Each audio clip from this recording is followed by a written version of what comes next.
Hello viewers, welcome back to Kala's vlogs. నేను మీకు ఈరోజు ఈ వీడియోలో బయట కొనే పని లేకుండా ఇంట్లోనే చక్కగా ఇడ్లీ రవ్వ ఎలా తయారు చేసుకోవాలో ఈ వీడియోలో చూపించబోతున్నామండి. సో వీడియోని ఎక్కడ స్కిప్ చేయకుండా చూడండి, తప్పకుండా మీ ఇంట్లో ట్రై చేయండి. సో ఇంకెందుకు ఆలస్యం, ప్రాసెస్లోకి వెళ్ళిపోదాం.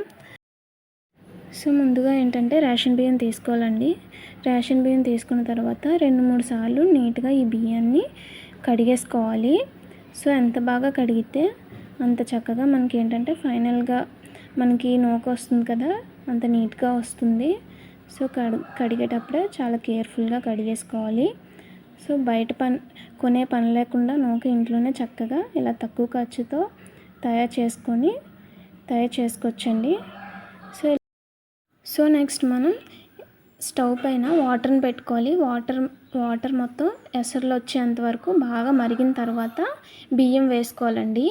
ఈ బియ్యం మొత్తం పూర్తిగా ఉడకకుండా ఎసరులు వచ్చే టైంలో, ఈ పొంగు వచ్చే టైంలో సో చూసారుగా పలుకు మీద ఉండుండగా ఈ బియ్యంని వార్చేయాలి.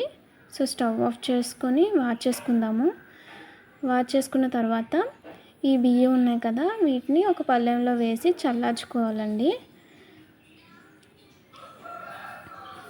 సో చక్కగా చల్లారిన తర్వాత వీటిని ఎండబెట్టేసుకోవాలండి. సో చూసారుగా ఫ్రెండ్స్, ఈ విధంగా ఎండబెట్టేసుకున్నాము. సో ఇవి ఏంటంటే మేము 2-3 రోజులు ఎండబెట్టుకున్న తర్వాత ఫైనల్గా వచ్చే అవుట్పుట్ ఇలా వచ్చిందండి. సో చక్కగా ఎండాయి. మనకి ఏంటంటే బియ్యం బాగా ఎండాలండి, అప్పుడే మనకి నూక అనేది బాగా వస్తుంది. సో మేము తీసేసుకొని వేరే ఒక క్యాన్లోకి షిఫ్ట్ చేసేసుకుంటున్నామండి. సో చూసారుగా మేము షిఫ్ట్ చేసేసుకున్నాము. వేరే దాంట్లోకి షిఫ్ట్ చేసుకున్న తర్వాత ఈ విధంగా మనకి ఈ బియ్యం ఎండాక ఈ విధంగా మనకి వస్తుందండి. ఈ విధంగా చక్కగా ఎండిపోవాలి. ఎండిపోయిన తర్వాత వీటిని మిల్లు పట్టించేసుకోవాలండి. మిల్లు పట్టించుకున్న తర్వాత చూసారుగా ఈ విధంగా నూక అనేది మనకి ఫైనల్ అవుట్పుట్ వచ్చిందండి. సో ఈ నూకలో ఏంటంటే కొంచెం పిండి ఉంటుంది. సో ఈ పిండిని మనం సపరేట్ చేసుకోవాలి. సో దానికోసం ఏంటంటే ఈ నూకని జల్లెడ పట్టేసుకుంటే మనకి పిండి అనేది బయటకు వచ్చేస్తుందండి.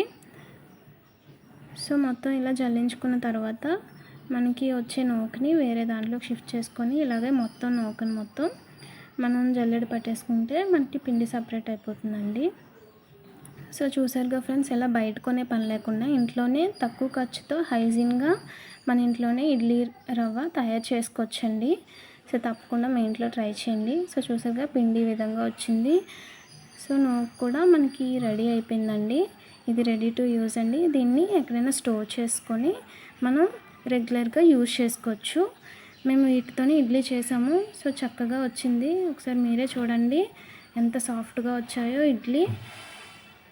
సో చూసారుగా ఫ్రెండ్స్, మా వీడియో మీకు నచ్చినట్లయితే లైక్ చేయండి, షేర్ చేయండి, అలాగే మా ఛానల్ని సబ్స్క్రైబ్ చేసుకోవడం మర్చిపోకండి. Thank you friends, thank you for watching.